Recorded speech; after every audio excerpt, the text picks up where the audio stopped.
kamu jangan pakai barang punya saya, itu haram buat saya. Itu sih yang sampai sekarang sih masih membekas sih. Selama 10 tahun bekerja sebagai pekerja rumah tangga, Wiwi menyimpan pengalaman yang tak selalu mudah untuk diceritakan. Ia pernah mengalami tekanan, kekerasan verbal, jam kerja yang tak menentu, hingga seringkali tanpa kepastian upah yang layak dari pemberi kerjanya. Saya nggak suka kalau PRT saya memakai hijab, nggak nyaman, kelihatannya panas. Kamu kalau pas bekerja, kamu buka hijab kamu, kemudian kalau kamu pulang selesai, kamu boleh pakai hijab lagi. Kalau hijab itu kan hak asasi saya ya.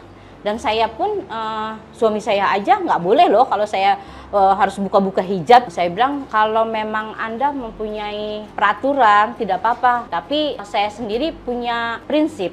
Fenomena seperti ini tak hanya dialami oleh Wiwi. Data Jala PRT tahun 2025 mencatat lebih dari 1.000 kasus kekerasan terhadap pekerja rumah tangga di Indonesia.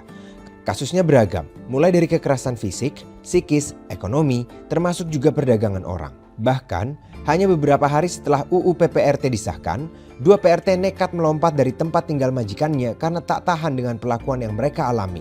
Satu pekerja rumah tangga berusia 15 tahun meninggal dunia, sementara satu lainnya masih menjalani perawatan di rumah sakit. Hingga kini, kasus tersebut masih dalam proses penyelidikan aparat penegak hukum. Dalam undang-undang yang disahkan pada hari Kartini 21 April 2026, negara menegaskan bahwa pekerja rumah tangga harus dilindungi dari kekerasan, eksploitasi, dan diskriminasi. Perlindungan ini juga berarti memastikan mereka dapat bekerja tanpa kekerasan serta tanpa pelanggaran hak dalam hubungan kerja.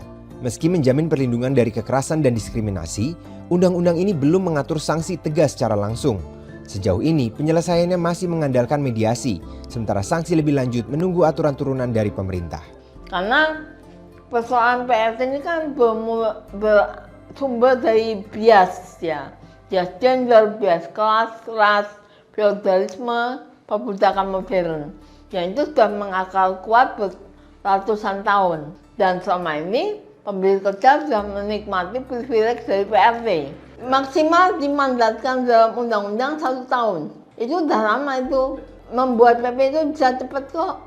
Kalau mau political will-nya jalan, 3 bulan bisa selesai. Karena membahas upah bisa cepat. UU ini memberikan hak dan kewajiban yang lebih jelas bagi PRT. Para pekerja kini berhak atas lingkungan kerja yang lebih layak dari pemberi kerja. Dalam hal kesehatan, pekerja juga wajib didaftarkan BPJS Kesehatan dengan iuran yang ditanggung oleh pemberi kerja. Selain itu, bagi pemberi kerja hak dan kewajiban juga diatur lebih jelas. Pemberi kerja berhak mengetahui informasi terkait PRT mereka serta menerima pemberitahuan 1 bulan sebelum pekerja berhenti. Namun, pemberi kerja juga berkewajiban membayar upah sesuai kesepakatan, memberi waktu istirahat, serta memastikan lingkungan kerja yang aman. Lalu, bagaimana para pemberi kerja merespons aturan baru ini? Sebenarnya dengan undang-undang yang baru tuh cukup baik lah untuk PRT.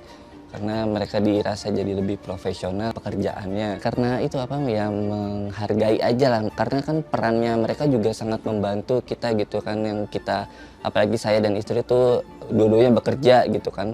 Jadi memang tanggung jawabnya tuh hampir full semua dibantu mereka. Lebih menghargai aja sih.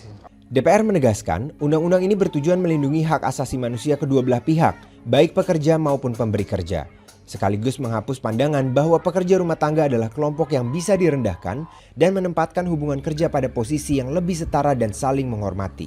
Kita dorong bahwa pekerjaan-pekerjaan rumah tangga itu, ini juga pekerjaan yang mulia, pekerjaan yang dihargai oleh negara, maka mereka juga harus dilindungi. Sehingga semua pihak itu merasakan terlindungi, bukan hanya pekerjanya, juga pemberi kerjanya. Setelah lebih dari 2 dekade, Indonesia akhirnya memiliki landasan hukum untuk melindungi pekerja rumah tangga. Tapi bagi Wiwi, tantangan terberat bukan hanya soal aturan, melainkan mengubah cara pandang bahwa PRT juga punya hak, martabat, dan layak dihargai. Kita harus memberanikan diri bahwa ini tuh nggak boleh loh kayak begini. Ya akan saya coba untuk membicarakannya baik-baik. Kalau misalkan nggak menerima, ya mungkin di salah satu undang-undang itu di dalamnya mungkin ada nggak boleh loh memperlakukan kita PRT itu sekasar itu.